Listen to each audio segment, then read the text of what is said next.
Bonjour les CMG, alors on doit traiter aujourd'hui les exercices 51, 52 et 55. Pour le 51, on lance une pièce de monnaie truquée, telle que la probabilité d'obtenir pile est de 0,32, S est l'événement obtenir pile.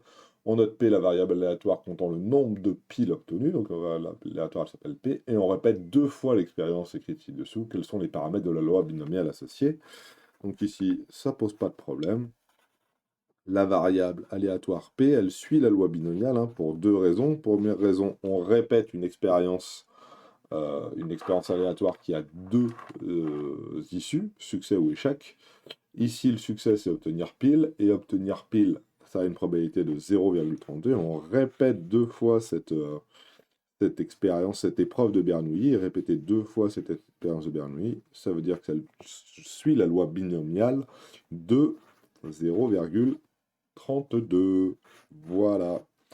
Donc les deux paramètres, c'est n égale 2 et p égale 0,32. Probabilité du succès à obtenir pile 0,32.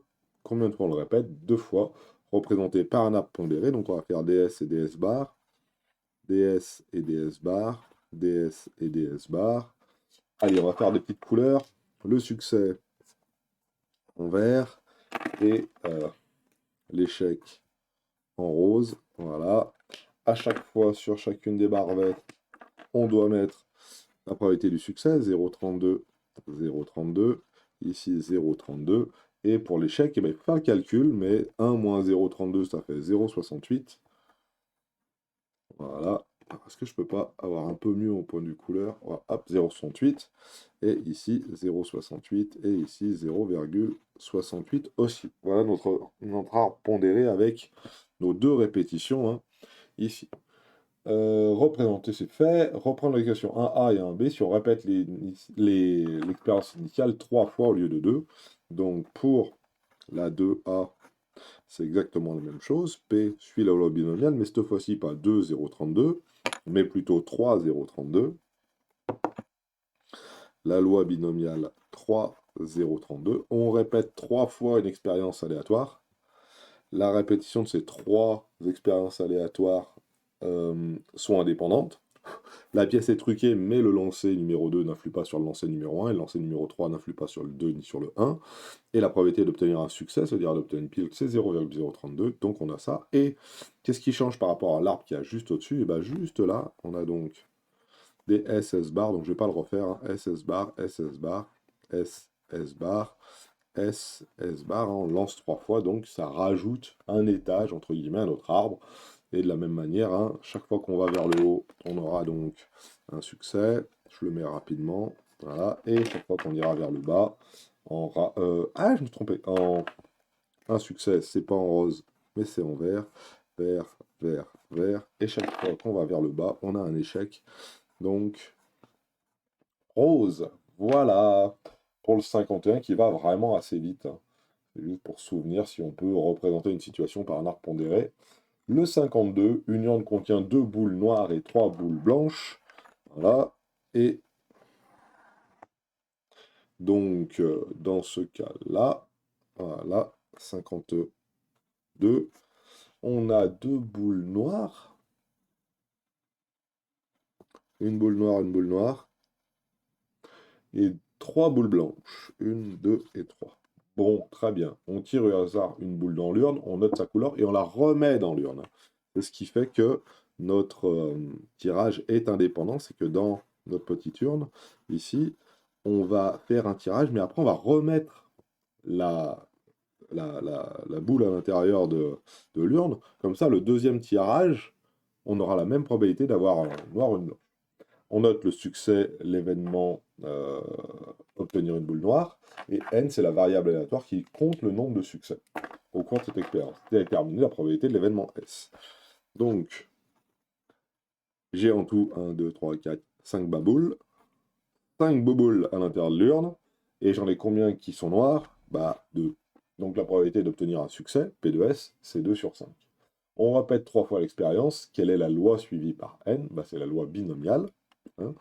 La répétition d'expérience est donc indépendante. C'est une répétition où on a deux issues à chaque fois, succès ou échec.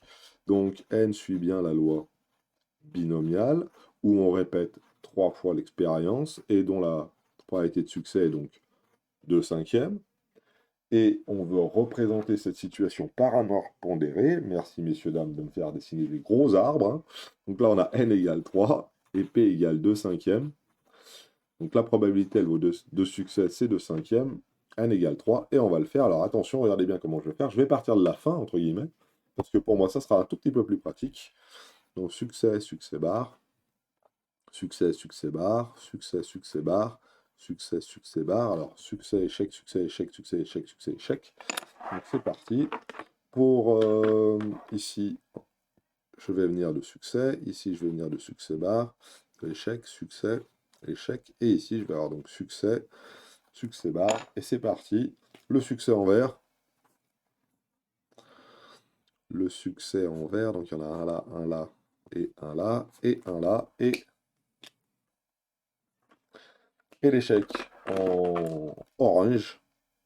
Orange, orange, orange, orange, orange, orange et orange. Voilà. Chaque fois que je passe par une branche verte, et ben, ma probabilité de succès, c'est 2/5. Et attention, chaque fois que je passe par une branche orange, ma probabilité, c'est donc 3/5, hein. On est bon? Impeccable. Alors, je regarde si je ne me suis pas trompé. 2 boules noires et 3 boules blanches. Ça fait 5 boules en tout, hein. 2 boules noires et 3 boules blanches. On est bon. Donc, il faudrait que je la complète en entier, mais je ne vais pas le faire. Vous avez bien compris le principe.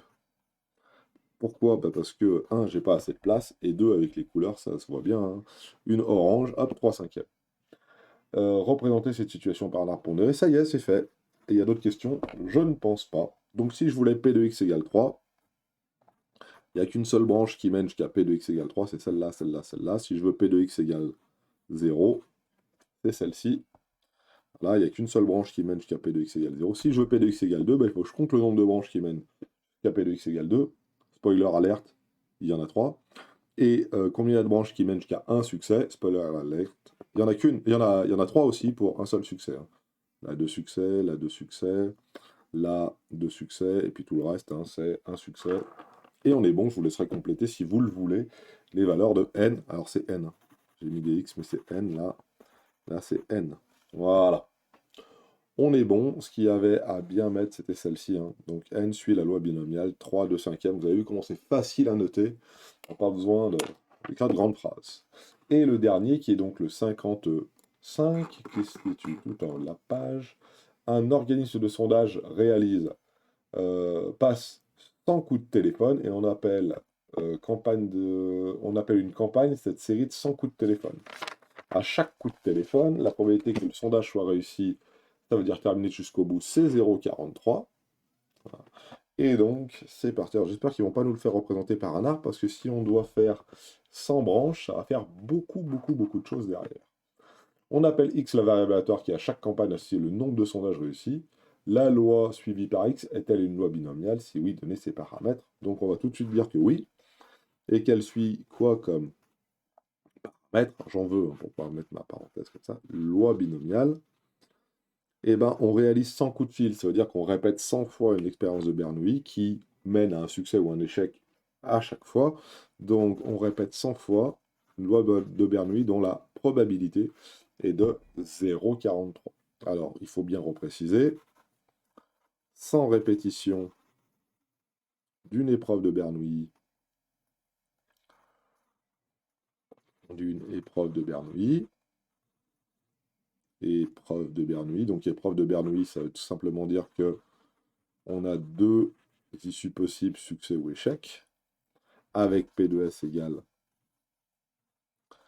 0,43. Généralement, ce paramètre, on l'appelle petit p, probabilité de succès, et les appels sont indépendants. Vu que c'est des appels au hasard, hein, donc c'est des appels indépendants, ça veut dire que le succès de l'un n'influe pas sur le succès de l'appel suivant, hein. On passe l'appel, on réussit ou pas le sondage. Lorsqu'on passe le deuxième appel, eh ben, il n'a pas été influencé par le premier, hein. Appel au hasard, donc indépendant. Donc répétition indépendante. Au hasard, donc répétition indépendante. Répétition avec un S indépendante. Voilà, blablabla. Impeccable. Donc, voilà ce qu'il nous avait donné. Et on peut noter à côté, hein, donc, n égale 100 et p égale 0,43. Alors là, on ne vous demande pas de calculer la p de x égale 52, parce que c'est assez difficile à faire. Bon, alors, il y a bien une technique pour le faire, et vu que j'ai 5 minutes, je vais vous la montrer, en utilisant un petit logiciel que vous connaissez bien, qui s'appelle GeoGebra.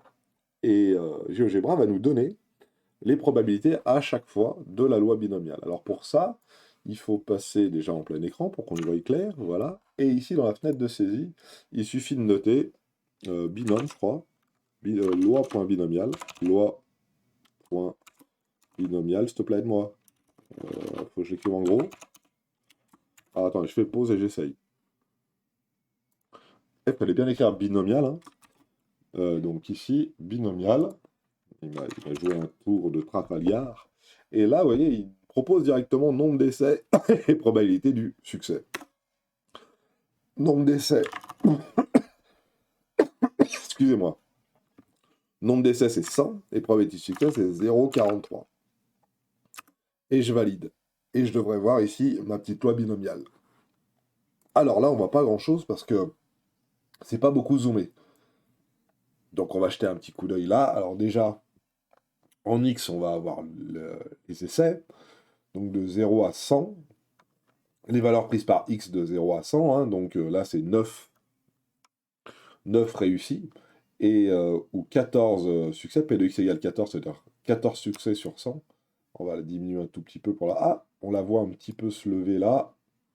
Voilà, et on va zoomer parce que c'est une probabilité, donc c'est entre 0 et 1. Donc vous voyez, quelque chose d'intéressant, c'est que l'endroit où on a le plus de probabilité de réussir, c'est à peu près au milieu. Hein.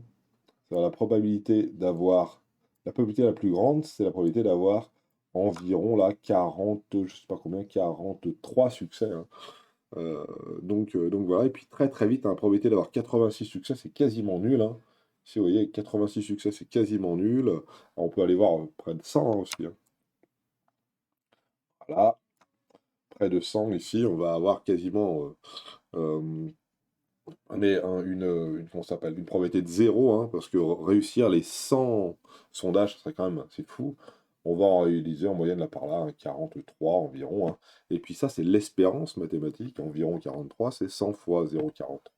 Ça nous donne les bonnes valeurs. On peut aussi voir ce qui se passe lorsqu'on augmente un petit peu la probabilité. Si on augmente la probabilité, par exemple, on met 0,8, ah bah on va avoir plus de probabilité là proche de 80, etc., etc. On verra ça, tout ça en cours un peu plus précisément. Voilà pour les exercices 51 à 55. 51, 52, 55. Bonne journée à tous.